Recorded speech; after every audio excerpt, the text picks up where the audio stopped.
ओम नमः भगवते वासुदेवाय। শ্রীমদ্ ভগবদ গীতা সপ্তম অধ্যায় বিজ্ঞান যোগ। হরে কৃষ্ণ। আজ আমরা বিজ্ঞান যোগের 23 নম্বর শ্লোকটি শুনব। অন্তবত্তু ফলং তেষাং তদ্ভবত্যল্পমেধসাং দেবান দেবয়জো ইয়ান্তে মদ্ভক্তা ইয়ান্তে মামপি। অনুবাদ: অল্প বুদ্ধি সম্পন্ন ব্যক্তিদের আরাধনালব্ধ সেই ফল সীমিত ও অস্থায়ী। দেবোপাসকগণ দেবলোকে গমন করেন, কিন্তু আমার ভক্তেরা আমার পরম ধাম প্রাপ্ত হন। তাৎপর্য: যারা অল্প বুদ্ধি সম্পন্ন, তারা যারা দেবদেবীর উপাসনা করেন, তারা যে ফল লাভ করেন তা হচ্ছে সীমিত এবং অস্থায়ী, এবং তারা মৃত্যুর পর দেবলোকে যান।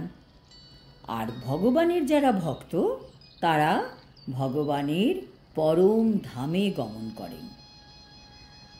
ভগবান কৃষ্ণ স্বয়ং ভক্তের যত্ন নেন। যারা দেবদেবীর উপাসনা করেন, তারা সেই সব দেবদেবীর গ্রহলোকে যান। যেমন সূর্যের উপাসকেরা সূর্যলোকে যান, চন্দ্রের উপাসকেরা চন্দ্রলোকে যায়, তেমনি কেউ যদি ইন্দ্রের মতো দেবতার উপাসনা করে, তাহলে সে সেই বিশেষ দেবতার লোকে যেতে পারে।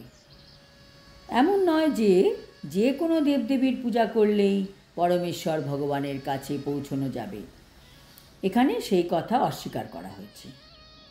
ভগবান এখানে স্পষ্টভাবে বলেছেন যে বিভিন্ন দেবদেবীর উপাসকেরা এই জড় জগতের ভিন্ন ভিন্ন গ্রহলোকে প্রাপ্ত হয়, কিন্তু পরমেশ্বর ভগবানের ভক্তরা সরাসরিভাবে পরমেশ্বর ভগবানের পরম ধামে গমন করেন। এখন মনে প্রশ্ন আসতে পারে, দেবদেবীরা যদি ভগবানের বিভিন্ন অঙ্গ প্রত্যঙ্গ হন, তাহলে তাদের পুজো করলেও তো ভগবানেরই পুজো করা হলো। কিন্তু দেহের যে কোনো অংশে কি খাবার দেওয়া যায়? কেউ যদি কান দিয়ে কিংবা চোখ দিয়ে দেহকে খাওয়াতে পারে? আমরা মুখ দিয়েই খাবার খাই এবং সেই খাবারটাই সারা শরীরে যায়।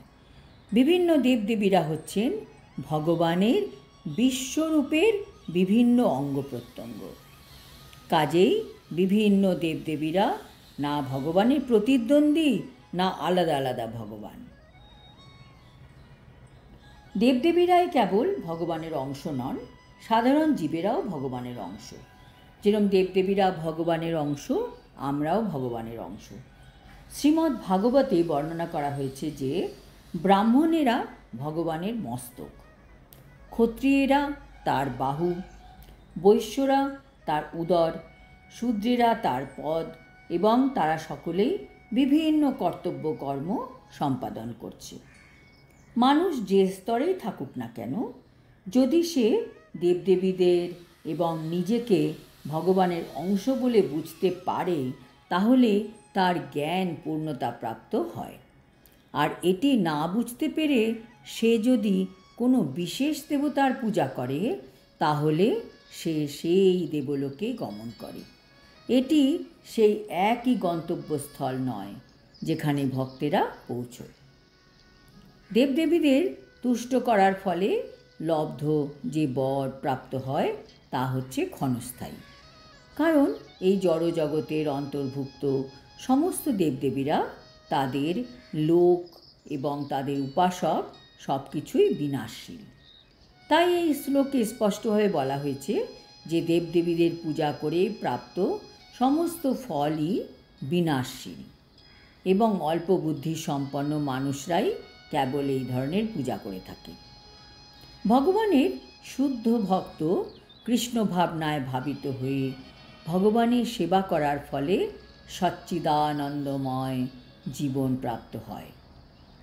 তিনি যা প্রাপ্ত হন তা দেবোপাসকদের প্রাপ্তি থেকে সম্পূর্ণ আলাদা। পরমেশ্বর ভগবান হচ্ছেন অসীম, তার অনুগ্রহও অসীম এবং তার করুণাও অসীম।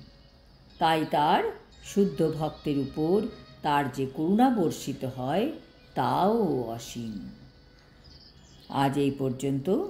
আগামী শ্লোকে কৃষ্ণ বলবেন মায়াবাদী মানুষেরা ভগবানের সম্বন্ধে কী ধারণা পোষণ করেন। হরি ওম তৎসৎ। হরে কৃষ্ণ।